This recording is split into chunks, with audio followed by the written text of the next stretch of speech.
दादा, माझं नाव विशाल सोनटक्के आहे आणि माझी ती मावशी होती आणि एक मावस बहीण होती. ही सुसाईड नसून ही मृतदेह आहे, म्हणजे मारलेलं गेलेलं आहे आणि त्याच्यात ब्लेम केलेला आहे की हे सुसाईड आहे म्हणून.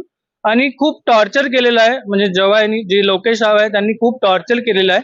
आणि सडनली केव्हा बी इन केस काही झालं तर कधी 5-5 मिनिटांनी फोन करायचे की काय, कुठे आहे तू, काय, म्हणजे शक खूप करायचे. आणि टॉक्झिकपणा खूप जास्त होता आणि कधी बी उठलं सुटलं की राणू इकडे माझ्यापाशी बस, तुझा मोबाईल दाखव, तुझ्या मोबाईल मधून चेक करून. नाही, मृत्यूच्या वेळेस हा थोडस त्यांचे एक ते वाद काहीच नव्हता, पण जे पहिल्यापासूनचा वाद होता तोच वाद आहे. आणि त्याच वादामुळे ती मुलीचा थोडासा मिस, जे पाहिजे होती काळजी ती नाही झालेली. नाही, त्याचे तर मेन मुद्दे म्हणजे प्रॉपर्टीला होता, कारण की हर वेळेस एक टाउन मारत होते की तुझी जेवढी प्रॉपर्टी ती माझ्या नावाने करून दे. आणि प्रत्येक वेळेस एकच धमकी देत होते की तुझ्या जे काही आहे तुझे पुरावे ते माझ्याकडे पूर्ण आहे बा, म्हणजे त्याचे हॅरेसमेंट केल्यासारखे एक प्रकारचे. कारण की तिचे जे काही प्रॉब्लेम्स होते, ते इश्यू होते, ते पूर्ण पुरावे त्यांच्याकडे होते. नाही, माझ्यासोबत शेअर नाही करत, कारण की मी म्हणजे तेवढे शेअर नव्हते करत, म्हणजे कोणी शेअर, मावशी सुद्धा नाही शेअर करत होती. मग इन केस मी नाही, माझ्या घरचेच कोणालाच हे नाही.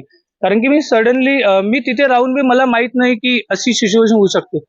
रात्री मला नाही माहित, कारण की मी होतो आणि मी कॉलेजला गेलो होतो, मी ड्युटी करतो. तर मधात आलेले होते, दुपारी काय झालं आय डोंट नो. बट एक म्हणू शकतो की खूप टॉर्चर करणे आणि खूप हे करणे. आणि संध्याकाळचं, आणि मग मी तिथून घरी गेलो गावाला, 7-9 वाजता घरी गेलो. तर 9 वाजता नंतर मी त्यांना फोन केला, मी घरी पोहोचल्यावर त्यांना फोन केला. त्यांना घरी पोहोचल्यावर फोन केला, त्यांनी म्हणलं ओके ठीक आहे. मी ठेवला फोन, बोललो थोडा वेळ. त्याच्यानंतरच मला काही माहित नाही. मला सकाळी 7:30 वाजता फोन आलेला आहे भाऊजीचा.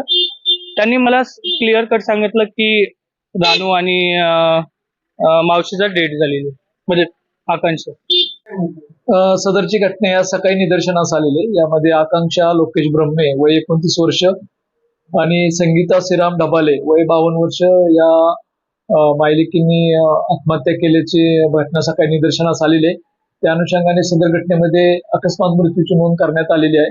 अकस्मात मृत्यूची नोंद करून पुढील जो तपास आहे तो चालू आहे. सदरची घटना आपल्याला 8:30 ते 9च्या दरम्यान रिपोर्टिंग झालेली आहे.